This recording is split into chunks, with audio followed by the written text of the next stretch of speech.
Primer libro de los Reyes, capítulo 4. Oremos. Señor amado, muchas gracias por la palabra. Señor, ahora necesitamos tu dirección, tu guía, para entenderla y sobre todo, Señor, para llevarla a la vida diaria. Por favor, acompáñanos. En el nombre de Jesucristo, tu Hijo. Amén. El rey Salomón gobernó sobre todo Israel. Estos eran sus funcionarios. Azarías, hijo de Sadoc, era el sacerdote.Elijoref y Ahías, hijos de Sisa, eran los secretarios del rey. Josafat, hijo de Ahilud, llevaba los registros reales. Benaía, hijo de Joiada, era el comandante del ejército. Sadoc y Abiatar eran sacerdotes. Azarías, hijo de Natán, estaba a cargo de los gobernadores. Sabut, hijo de Natán, era sacerdote y consejero del rey. Ahisar era el administrador del palacio. Adoniram, hijo de Abda, estaba a cargo de los obligados a trabajar para el rey. Salomón tenía 12 gobernadores de zona cuyas responsabilidades abarcaban todo Israel, proporcionando alimentos para el rey y su casa. Cada uno, a su vez, organizaba los suministros para un mes del año. Sus nombres eran Hur, en la región montañosa de Efraín, Ben-Decar en Macás, Salbín, Bet-Semes y Elón Bet-Hanán, Ben-Geset en Arubot, Soco y toda la tierra de Jefer le pertenecían. Ben-Abinadab, en todo Nafat Dor. Tafat, la hija de Salomón, era su esposa. Baná, hijo de Ahilud, en Tanac y Megiddo, en toda la zona de Bet-Seán, cerca de Zaretán, debajo de Jezreel, y desde Bet-Seán hasta Abel-Meholá y a través de Jocmeán. Ben-Geber, en Ramot de Galaad. Las ciudades de Jair, hijo de Manasés, en Galaad le pertenecían, así como la región de Argob en Basán, con 60 grandes ciudades con murallas y barras de bronce. Ahinadab, hijo de Idó, en Mahanayín. Ahimas, en Neftalí, se había casado con Basemat, hija de Salomón. Baaná, hijo de Husai, en Aser y en Alot. Josafat, hijo de Parúa, en Issacar. Simí, hijo de Elá, en Benjamín. Geber, hijo de Uri, en la tierra de Galaad, la antigua tierra de Sehón, rey de los amorreos, y de Og, rey de Basán. También había un gobernador que estaba sobre la tierra de Judá. Judá e Israel habían llegado a ser tan numerosos como la arena en la orilla de la fuente de metal. Comían, bebían y eran felices. Salomón dominaba todos los reinos desde el río Éufrates hasta el país de los filisteos, hasta la frontera de Egipto. Presentaron tributo a Salomón y le sirvieron durante su vida. La comida que necesitaba cada día la corte de Salomón era de 6.600 litros de la mejor harina y 13.200 litros de harina, 10 reses engordadas, 20 reses de pasto, 100 ovejas, así como ciervos, gacelas, corzos y aves de corral engordadas, porque Salomón gobernaba toda la región del oeste del Éufrates, desde Tifa hasta Gaza, sobre todos los reinos al oeste del Éufrates. y tenía paz por todos lados a su alrededor. Tuvo paz en todas las fronteras. Durante la vida de Salomón, todos los habitantes de Judá e Israel vivían con seguridad, desde Dan hasta Beerseba. Cada uno tenía su propia vid e higuera. Salomón tenía 40,000 establos para los caballos de sus carros y 12,000 jinetes. Cada mes, los gobernadores de la zona proporcionaban por turnos comida al rey Salomón y a todos los que comían en su mesa. Se aseguraban de que no faltara nada. También entregaban cebada y paja donde se necesitaban para los caballos de los carros y las carretas. Dios le dio a Salomón sabiduría, un discernimiento muy grande y un entendimiento tan extenso como la arena de la orilla de la fuente de metal. La sabiduría de Salomón era mayor que la de todos los sabios de Oriente, mayor que toda la sabiduría de Egipto. Era más sabio que cualquiera, más sabio que Etán el Ezraíta, más sabio que Gemán, Calcol y Darda, hijos de Mahol. Su fama se extendió por las naciones que le rodeaban. Salomón compuso 3,000 proverbios y 1,005 canciones. Podía hablar del conocimiento de los árboles, desde el cedro del Líbano hasta el hisopo que crece en los muros. Enseñó sobre los animales, las aves, los reptiles y los peces. Gente de todas las naciones acudía a escuchar la sabiduría de Salomón. Eran enviadas por todos los reyes de la tierra, que habían oído hablar de su sabiduría. Bienvenidos a Reavivados por su palabra. ¿Cómo estás? ¿Todo bien? El capítulo 4 del primer libro de los Reyes continúa el relato de la sabiduría de Salomón que empezó en el capítulo número 3. Si hacemos una separación de temas en estos capítulos, vamos a extraer algunas lecciones para hoy.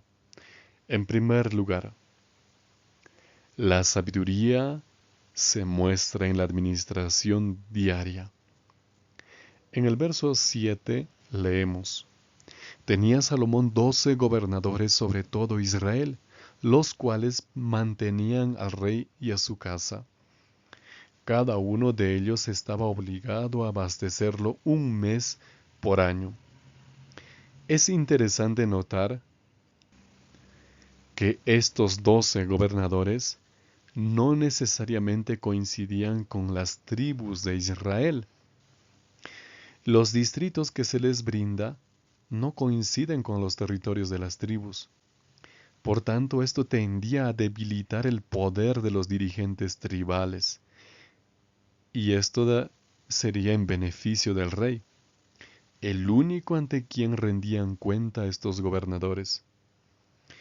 Esta estrategia que utilizó Salomón era muy buena para fortalecer la unidad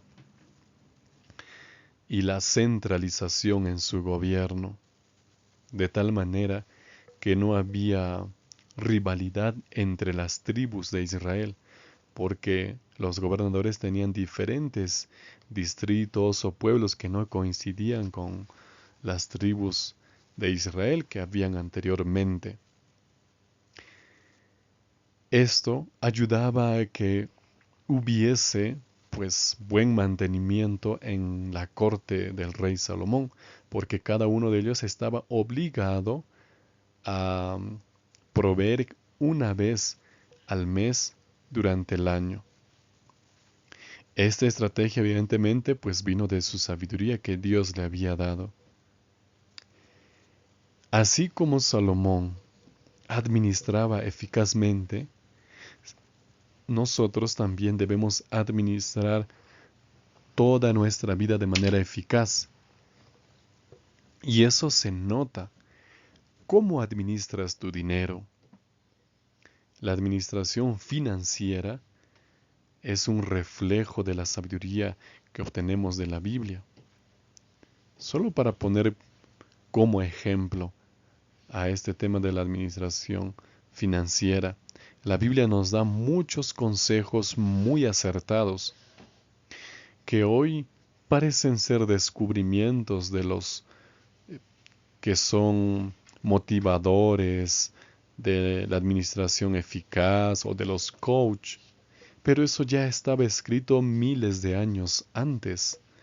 Por ejemplo, el sistema de los diezmos, las ofrendas hacia al pueblo del Señor o el pueblo de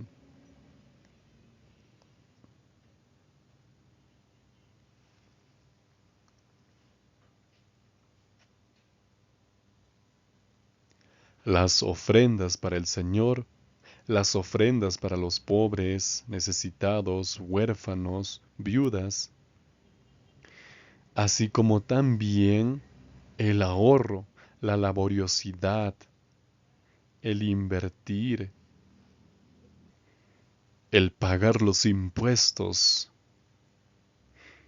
el trabajar para que uno mismo pueda mantenerse. Todos estos principios de administración financiera ya estaban en la Biblia. Algunos de ellos los escribió también Salomón. Por ejemplo, cuando habló de la laboriosidad, acerca de la negligencia en la pereza. Y así como se puede administrar la vida financiera, también se puede administrar la vida en el hogar, entre los esposos, las reglas del hogar con los hijos. Se puede administrar si eres un funcionario, si eres alguien que tiene un cargo importante. Encuentras eso en la Biblia. Y esa sabiduría tiene que ser práctica.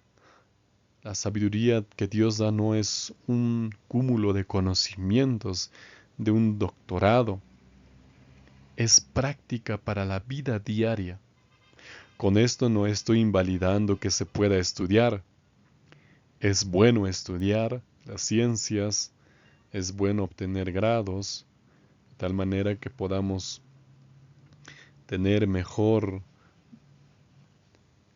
apertura para las oportunidades y también glorificar al Señor.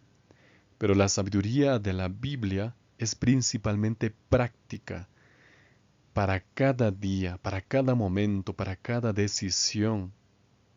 Como mencionamos en el capítulo anterior, la sabiduría que Dios da es para discernir entre lo bueno y lo malo. Es saber cuál es la decisión que uno debe de tomar cuando hay varias opciones. Es el plan de Satanás destruir la sabiduría que Dios coloca en la mente humana, de tal manera que a lo que sería la mejor opción lo consideremos como la peor opción.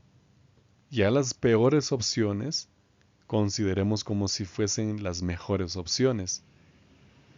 Y es como Satanás quiere tener al mundo, que vean que lo bueno es lo malo.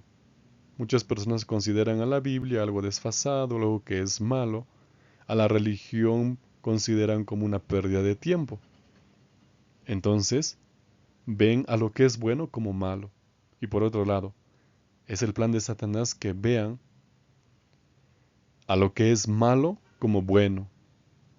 Muchas personas consideran que ser astuto en los negocios, hacer trampas, hacer sobornos, consideran como si fuese algo bueno, una habilidad, cuando eso es algo muy malo.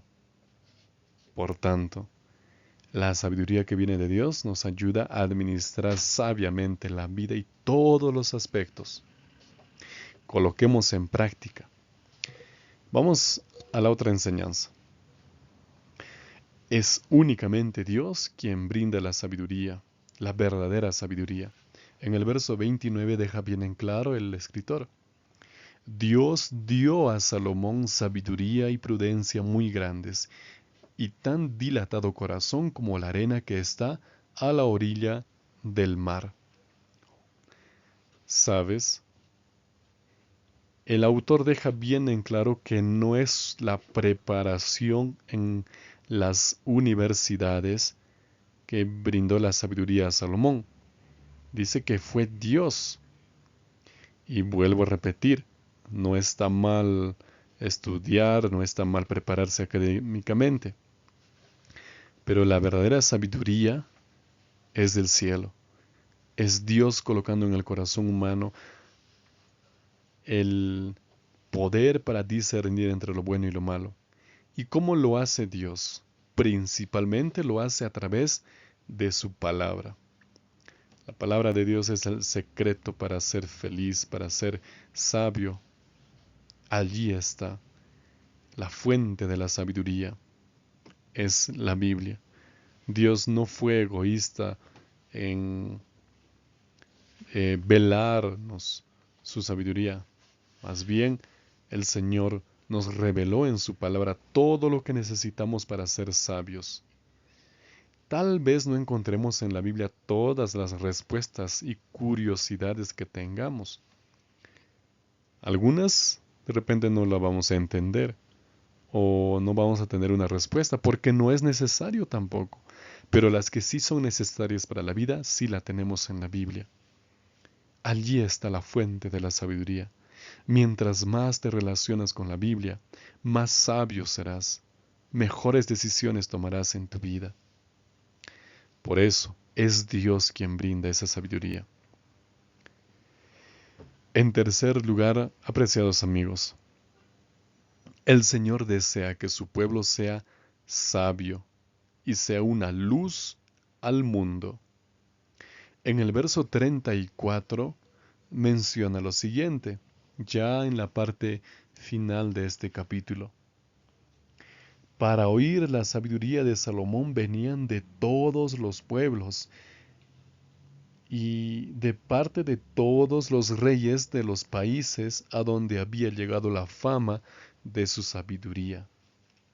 Como vamos a ver más adelante, por ejemplo con la historia de la reina de Saba, venían de muchos lugares para escuchar la sabiduría de Salomón. Imagínate, en ese tiempo donde no habían aviones, viajaban meses solamente para escuchar a Salomón. Esto nos da por entender cuál es el plan de Dios para nosotros. Es que su pueblo sea un pueblo sabio, como había dicho a Moisés. Cuando cumplan estas órdenes que están en la palabra, verán las naciones y dirán, ¿qué pueblo tan sabio es este? ¿Qué pueblo tan entendido? Amigo y amiga que escuchas, nunca, pero nunca era el plan de Dios que su pueblo sea un pueblo con ignorancia, un pueblo que ande en la necedad, tomando malas decisiones. Jamás. Dios dejó todo lo necesario para que su pueblo sea un pueblo que esté en la cima del conocimiento. Por tanto, Dios quiere que tú seas sabio, que tú seas cabeza y no cola, que tú prosperes, que tú escales un poco más y un poco más. No hay límite para las bendiciones que Dios pueda colocar en tu vida, no lo hay. No hay un punto en que digas, hasta aquí llegué y ya no puedo llegar más arriba. Dios nos dio una mente brillante, una mente capaz, inteligente, con habilidades superiores que no tiene ningún otro ser en este planeta. No nos dio un instinto como tienen los animales. Nos dio capacidad de elegir. Y así quiere el Señor que seamos una luz en este mundo.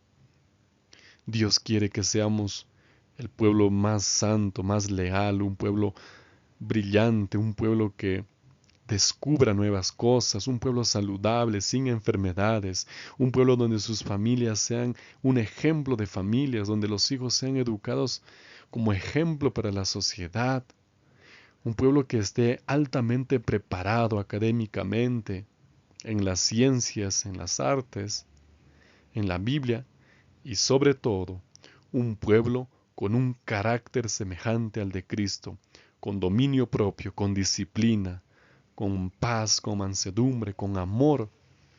Eso es el plan que siempre Dios tuvo para la humanidad, que Satanás odia y que se empeña de destruir.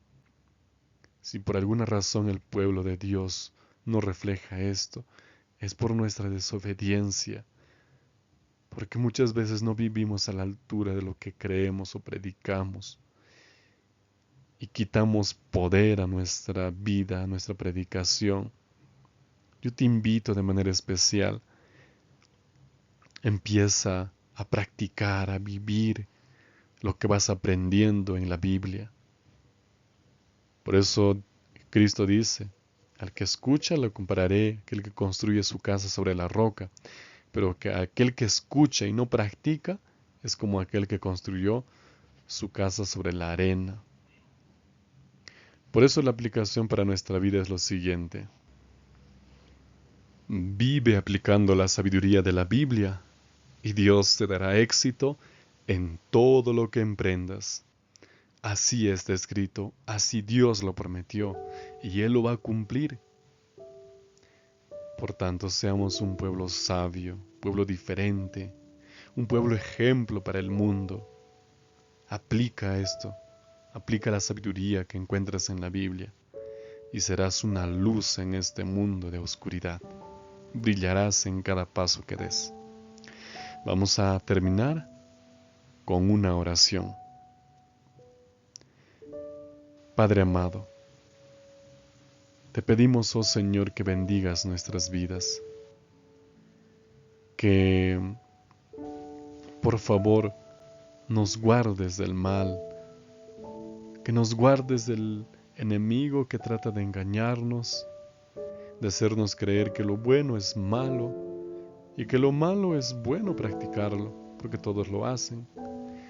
Por favor, Padre, ya nos has enseñado. Ahora danos el poder para vivir, para practicar esto. Ahora mismo, Señor, este mismo día en nuestras vidas. Renunciar a todo aquello que no te agrada y vivir como tú deseas, Padre, con la sabiduría que proviene de ti. Bendice a cada persona, a cada amigo y hermano o hermana que escucha. Y que tu Espíritu Santo lo guíe para vivir con sabiduría. En el nombre de Jesucristo. Amén.